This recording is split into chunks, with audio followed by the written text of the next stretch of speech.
दोस्तों इस वीडियो में हम जानेंगे कि माइक्रोस्कोप के अंदर ह्यूमन स्पर्म एग्जैक्टली कैसा दिखता है।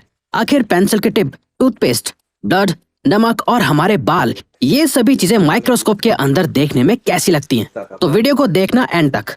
टमेटो लीफ, जिस टमाटर के पत्तों को आप ऐसे ही फेंक देते हैं, क्या आपको पता है कि वो माइक्रोस्कोप में कितना शानदार दिखता है। दोस्तों ये जो आपको समंदर के अंदर जैसा व्यू नजर आ रहा है, ये असल में टमेटो लीफ का माइक्रोस्कोपिक व्यू है। जी हाँ, ये बिल्कुल सच है। वो सिंपल से दिखने वाले दो पत्ते असल में अंदर से ऐसे होते हैं। ये जो पीला ऑब्जेक्ट आपको नजर आ रहा है, इन्हें ट्राइकोम्स कहते हैं, जो टमेटो की खट्टी मीठी स्मेल को बरकरार रखते हैं। ज्यादा ध्यान से देखने पर यह आपको किसी डायनासोर की स्किन या किसी मिस्ट्री समुद्र की तरह लगेगा। खैर, अब आपको पता है कि आखिर टमेटो लीफ का क्या काम होता है। ह्यूमन स्पर्म, क्या आपने स्पर्म की माइक्रोस्कोपिक पिक्चर देखी है? इस पिक्चर में ये जो कुछ आपको छोटी छोटी मछलियों की तरह तैरते हुए दिख रहे हैं, यही असल में मेल स्पर्म होते हैं, जिनके अंदर दूसरी लाइफ बनाने की क्षमता होती है। ये स्पर्म इसी तरह से चलते रहते हैं। मेल्स के अंदर ऐसे अनगिनत स्पर्म होते हैं जो लगातार ऐसे ही मूव करते रहते हैं और नई जिंदगी बनाने की कोशिश करते रहते हैं। आपने 3 इडियट्स मूवी की शुरुआत में भी ऐसा ही कुछ देखा होगा। याद कीजिए, पेंसिल टिप। पेंसिल का इस्तेमाल तो सभी करते होंगे। अभी तक आपको ये पता था कि पेंसिल में एक लेड और एक लकड़ी होती है, लेकिन क्या आपको पता है माइक्रोस्कोप में देखने पर पेंसिल बहुत ही अजीब चीज लगती है। ये जो आप देख रहे हैं, ये एक शार्प पेंसिल का लेड है, जो हमें नॉर्मल आंखों से बहुत स्मूथ नजर आता है, लेकिन माइक्रोस्कोप में कितना उबड़ खाबड़ लग रहा है, मानो जैसे चांद का सरफेस हो। और जब आप ग्रेफाइट और लकड़ी वाला हिस्सा एक साथ देखेंगे तो आपको लगेगा कि किसी जानवर की खाल है। वहीं जब आप सिर्फ शार्प लकड़ी का हिस्सा देखेंगे तो आपको पता चलेगा कि ये किसी बड़े ट्री के कटे हुए हिस्से जैसा लग रहा है। जरा आप सोचिए कि एक सिंपल सी पेंसिल में भी कितनी बारीकियां होती हैं, जो केवल माइक्रोस्कोप से ही देखी जा सकती हैं। सोप फोम, हम सभी अपनी डेली लाइफ में साबुन का इस्तेमाल करते हैं, चाहे वो नहाने के लिए हो, बर्तन धोने के लिए हो या फिर कपड़े धोने के लिए हो। चलिए इस सोप के फोम को अब हम माइक्रोस्कोप में देखते हैं। इसके लिए आप किसी भी साबुन को पानी में घोलकर उसके फोम को माइक्रोस्कोप की स्लाइड पर रखकर चेक कर सकते हैं। जब आप फोम को देखेंगे तो आपको बहुत सारे छोटे और बड़े बबल्स नजर आएंगे। ये बबल्स लगातार मूव करते रहते हैं, कुछ तो एक दूसरे से टकराकर फूट भी जाते हैं। आप नोटिस कर पाएंगे कि ये बबल्स ग्रुप की तरफ अट्रैक्ट हो रहे हैं। यही वजह है कि जब हम सोप इस्तेमाल करते हैं तो फोम लगातार बढ़ता चला जाता है। टूथपेस्ट, आप रोज ब्रश करते होंगे और ब्रश करने के लिए अलग अलग पेस्ट इस्तेमाल करते होंगे, लेकिन क्या आप जानते हैं माइक्रोस्कोप के अंदर आपका टूथपेस्ट कैसा दिखेगा? चलिए देखते हैं। दोस्तों जब आप टूथपेस्ट को माइक्रोस्कोप में देखेंगे तो आपको कुछ इस तरह का व्यू देखने को मिलेगा।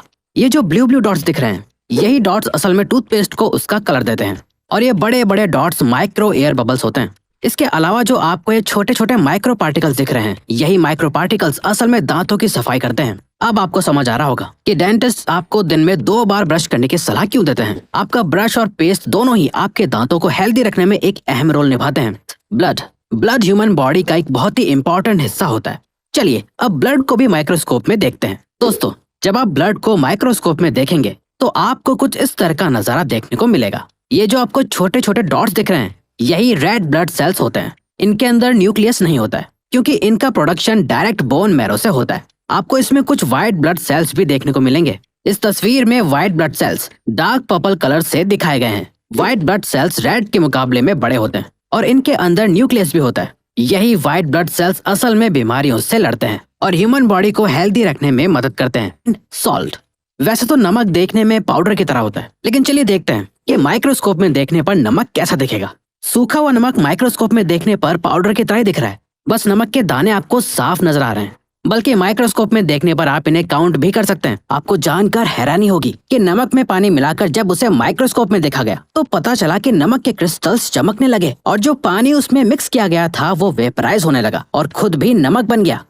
पिजन फर, कबूतर, और उसकी आवाज आपको जरूर पसंद होगी। बहुत सारे लोग तो पिजन को पेट बनाकर भी रखते हैं। कबूतर के फर बहुत सॉफ्ट होते हैं, मानो जैसे रुई हो। तो अब हम कबूतर के पंख को माइक्रोस्कोप में देखेंगे। दोस्तों ये तस्वीर जो आप देख रहे हैं, ये कबूतर का पंख है। फिलहाल ये आपको किसी कपड़े की तरह दिख रहा होगा, लेकिन जब आप इसको और मैग्नीफाई करेंगे तो आपको पता चलेगा कि इस बड़े से पंख में असल में और छोटे छोटे पंख होते हैं। ध्यान से देखने पर आपको लगेगा कि जैसे आप बहुत सारे पंख एक साथ देख रहे हैं। जैसा हमने पहले कहा कि कबूतर के पंख रुई की तरह हल्के और मुलायम होते हैं, वो असल में इन्हीं छोटे छोटे फर की वजह से होते हैं।